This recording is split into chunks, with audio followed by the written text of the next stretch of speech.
Hello YouTube, this is DVD Review Studios here, and today I'm going to be doing a review on one of my all-time favourite horror movies, and that is The Fly from 1986, along with its sequel from 1989, which the first Fly movie is in fact a remake of the original 58 version, which this one is directed by David Cronenberg, and stars Jeff Goldblum portraying the scientist known as Seth Brundle, and the sequel came out in 1989 and was directed by Chris Wallace, and the film itself, I would say, the sequel is poor, but it's not really a bad film. I would say it's more misunderstood. It's certainly not a good film, but it does have good elements, and really it's just an unnecessary sequel, but it's worth watching. If you've seen the first Fly, you might as well check out the sequel.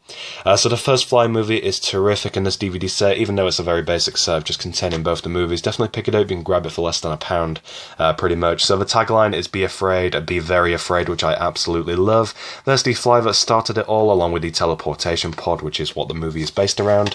There's the side, The Fly 1 and 2, and on the back we have two very brief synopsises of both the movies, along with some special features of commentaries by David Cronenberg and Chris Wallace, and an alternate ending to the sequel, along with some deleted scenes too, which is pretty good. And the combined movie time is 191 minutes and rated 18 for strong horror.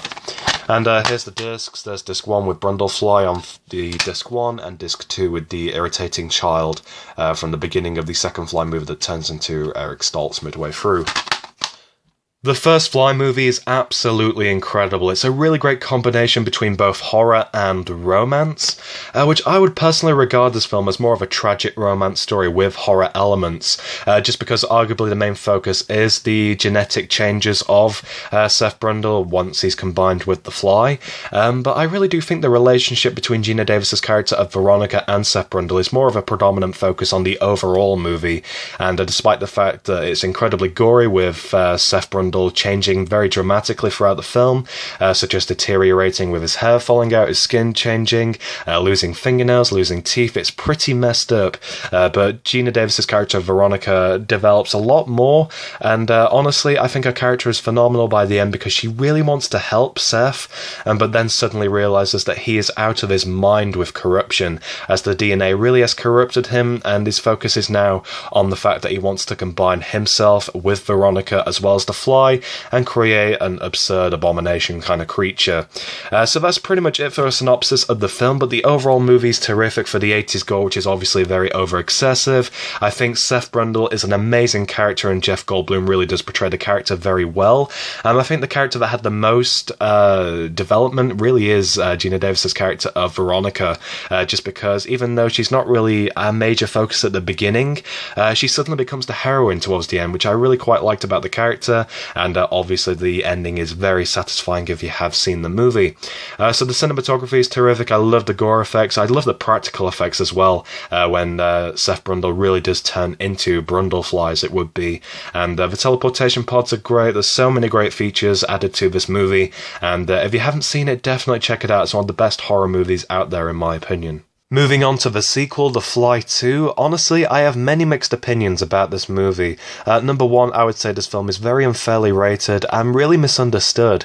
It has a really poor rating of only 4-point-something out of 10 on IMDb, and it's regarded as one of the worst horror sequels ever made, which is ludicrous, because production value with the film, it's got really great cinematography, the overall practical effects are really good, and the acting is half decent, so for entertainment value, you've got a pretty decent movie of a giant fly man killing people, which is essentially what the theme of the film is.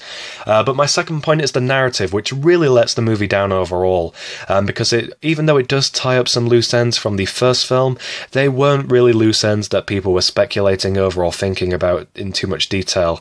The main thing was all about how Seth Brundle impregnated and conceived a child with Veronica throughout the film, and the beginning stages of the sequel is based around Veronica giving birth to that child, and obviously the child had mixed DNA, which is quite fucked up in the sequence, because Veronica actually dies during childbirth, giving birth to a cocoon, and inside that cocoon is a small baby boy. So the overall film revolves around the character of Martin, who begins as the baby at the beginning sequence of the movie, and Martin is obviously the child of Seth Brundle and Veronica, and Veronica dies during childbirth, and Martin comes out of the big cocoon thing and is actually a human baby boy.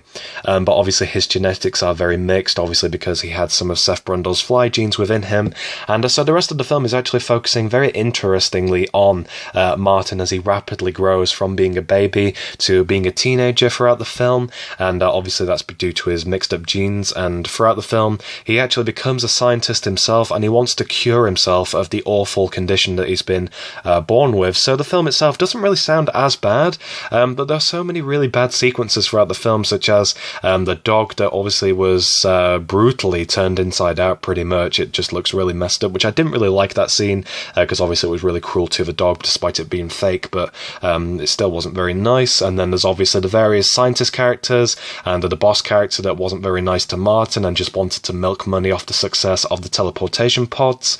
And so there are various other things about the film, about the narrative, that really are unnecessary, despite the film itself just being a really unnecessary sequel.